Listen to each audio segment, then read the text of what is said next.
Déjà, en Afrique, on pratique comme ça un entrepreneuriat de subsistance, ok? C'est-à-dire, on se lance tous par obligation.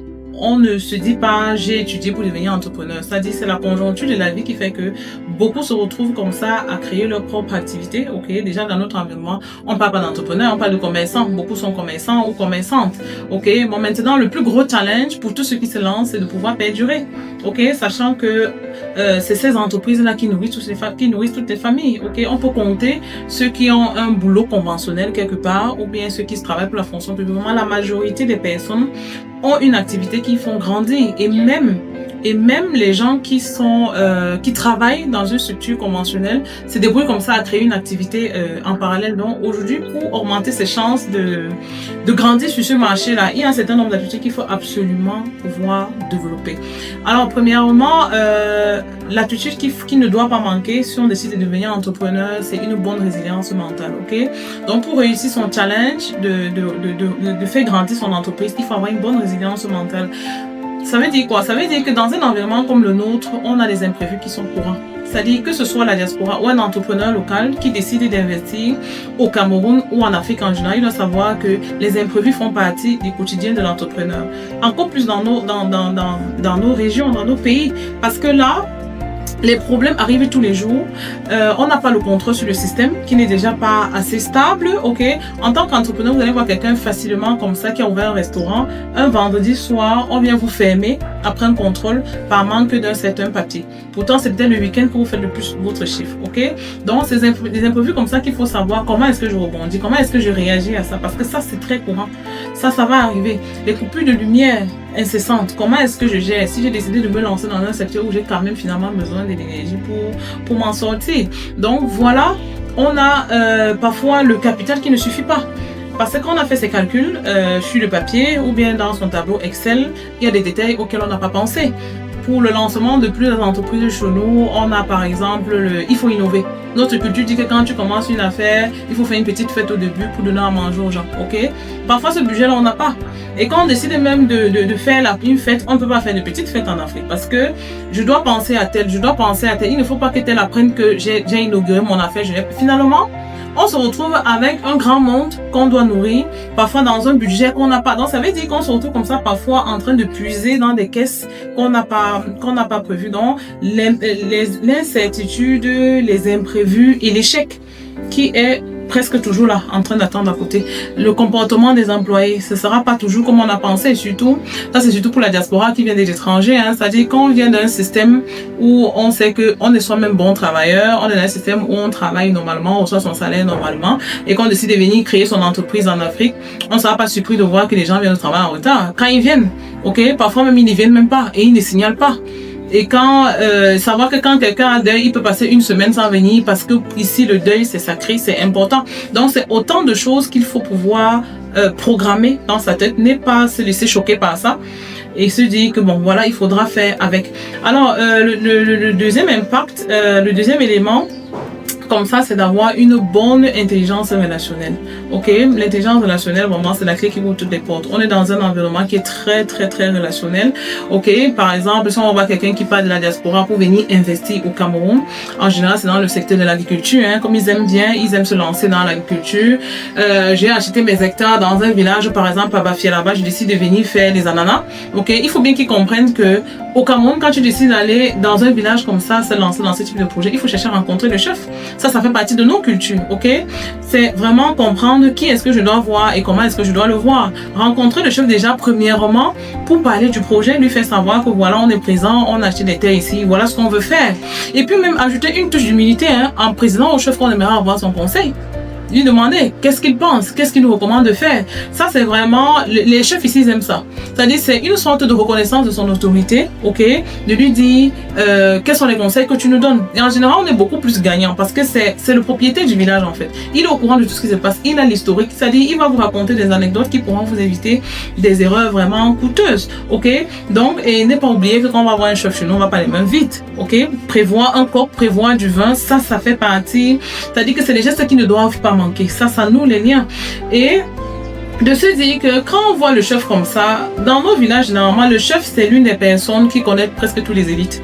Parce que dans l'environnement africain, en général, quand on a réussi en ville, hein, c'est connu, on va toujours prendre un titre au village. Nos élites prennent des titres au village. Les hommes d'affaires, les entrepreneurs, bref, tous ceux qui ont socialement réussi sont connus par le chef.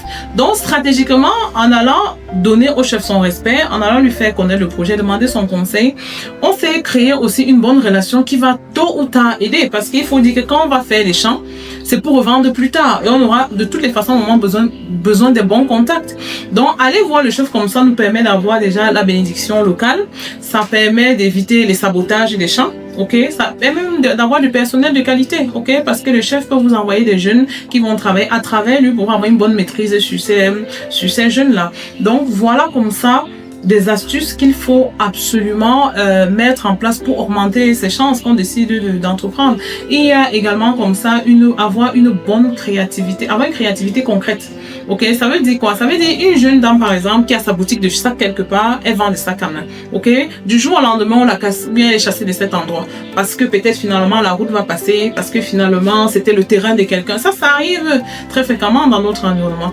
Cette jeune fille aujourd'hui se retrouve avec un ballot de sacs qu'elle avait déjà acheté. Et du jour au lendemain, il va falloir quitter cet endroit, l'endroit où tous ses clients savaient qu'elle est. En fait, c'est de se dire, avoir le réflexe de contourner les blocages, de se dire que bon, moi je dois même utiliser le WhatsApp Business, ok, de développer ce service-là sur WhatsApp par exemple, de se dire une fois par exemple en semaine d'organiser des ventes live sur WhatsApp, ok, comme ça de faire des livraisons avec des motos. Donc vraiment avoir cette capacité d'adaptation rapide, assez rapide. Et pour que ça fonctionne, il faudrait déjà aussi que pendant qu'elle était en activité, qu'elle ait une base de données de sa clientèle.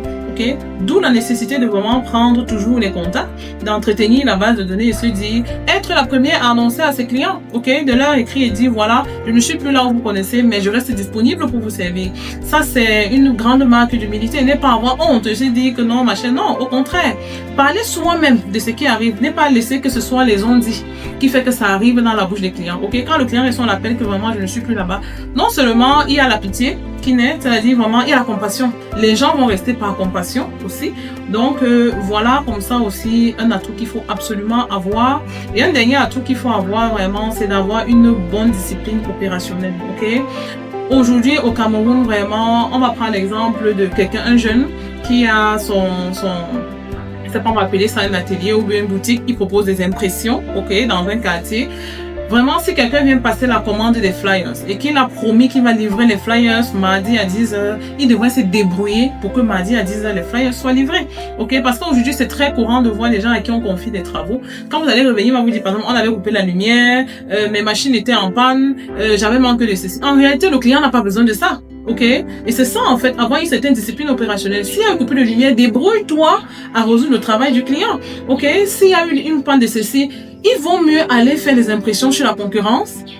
Question de mettre d'abord la satisfaction du client en priorité. Ok, donc voilà des gestes comme ça qui peuvent aider à fidéliser facilement. Parce qu'au Cameroun, je vous rassure, au Cameroun, la ponctualité, aujourd'hui, c'est une arme commerciale redoutable. Hein, parce qu'on compte des gens qui sont ponctuels. C'est-à-dire que le non-respect des délais est devenu tellement normal que aujourd'hui, si vous vous positionnez dans un marché, rien que le fait que vous êtes ponctuel là, ça vous fait, ça fidélise facilement vos clients. On vous remarque. C'est-à-dire que le client lui-même, c'est plutôt lui qui sera surpris du fait que vous avez respecté la parole qu'effectivement, mardi à 10h, les flyers sont là. Donc voilà, comme ça, quelques atouts qu'il faut absolument pouvoir développer au quotidien pour augmenter ses chances. Et on ne va pas finir sans parler de l'élément le plus important, le capital santé. Ok? La santé, vraiment, c'est le capital de base pour n'importe quoi.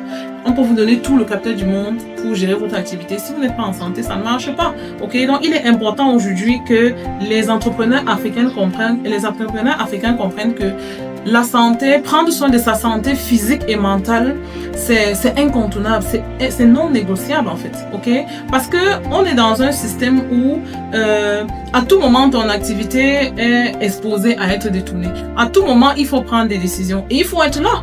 C'est-à-dire pour des raisons de santé, vous pouvez vous retrouver en train de déléguer une décision capitale juste parce que le chef d'entreprise est toujours malade. Et ça vient de quoi? La mauvaise alimentation. Donc, en tant que chef d'entreprise, il faut faire attention à comment est-ce qu'on s'alimente. On le fait consciemment parce qu'on se dit, je dois rester en forme pour mon entreprise. À ce niveau-là, on doit arriver à ça, ok? De prendre conscience que ma façon de m'alimenter va impacter ma santé et mon état de santé va impacter l'avenir de mon entreprise. La forme physique, c'est important. Faire du sport, ok? N'est pas seulement faire pour la santé, mais vraiment faire pour maintenir sa santé. Parce qu'on voit des gens qui essaient quand même de faire du sport au quotidien, mais bizarrement, ils sont toujours malades, ils sont toujours absents, ils ont toujours un malaise, ok? Et ça, c'est un très mauvais exemple même pour les employés. Parce que si le chef lui-même est constamment absent, mais ça donne une bonne excuse aux employés, ok? C'est plus facile pour un employé de venir dire au chef, moi aussi j'étais malade une semaine, puisqu'il peut comprendre ça, puisque lui aussi, il est constamment malade. Donc vraiment, c'est forcé à être un modèle pour les employés. Ça, c'est très important. Avoir un hobby, ça n'existe presque pas chez nous. On a beaucoup de chefs d'entreprise qui, avant de devenir entrepreneurs, ils aimaient par exemple aller chanter à la chorale. Ils aimaient aller nager. Mais depuis le jour qu'ils se sont lancés dans leur activité, ils ne font plus tout ça. Parce qu'ils sont dans un environnement où être chef d'entreprise veut dire être constamment occupé. Ils prennent plaisir à dire, je n'ai même pas une minute, je suis débordé. Mais ça, c'est mauvais signe. Mais c'est grave. C'est-à-dire, les gens ne sont pas conscients de se dire, quand tu dis que tu n'as pas une minute, tu es débordé, mais ça veut dire que ton projet là est en danger. Il faut bien qu'on se dise que quand on a créé une structure, on a sa responsabilité du personnel et ce sont des familles qu'on gère indirectement. C'est-à-dire que son entreprise, l'entreprise qu'on crée ne nous appartient pas. C'est une entité qui doit continuer à exister. Donc aujourd'hui, faire son hobby, c'est prendre soin de sa santé mentale. Ok, on est dans un système, c'est vrai qu'en Afrique, on n'encourage pas beaucoup le hobby. Quand on regarde même dans notre système éducatif, les enfants parlent d'école, on n'encourage pas beaucoup à faire des activités extrascolaires. Et ça, c'est là où l'Occident nous dépasse, ok? Mais aujourd'hui, on devrait encourager ça, de se dire, ce que tu aimes faire là, cette activité que tu fais, qui te plaît, que tu peux faire sans compter, sans mettre le prix dessus, trouve le moyen de le faire encore plus qu'avant. Parce que c'est toi qui es celui qui gère le stress de tout le monde. Tu dois d'abord gérer ton propre stress, gérer pour tous tes employés, gérer pour toute la famille dont tu es en charge, ok? Donc, encore plus, tu dois faire attention à ton mental, fais attention à ton physique. Clairement, on ne demande pas aux gens de vivre comme des moines, mais il faut vraiment poser des actes clairs au quotidien qui nous rapprochent de cet objectif-là. En fait, donc voilà quelques points comme ça qui pourraient aider les gens à durer dans leur projet de réussite. Merci de suivre les programmes de la chaîne Télémarché.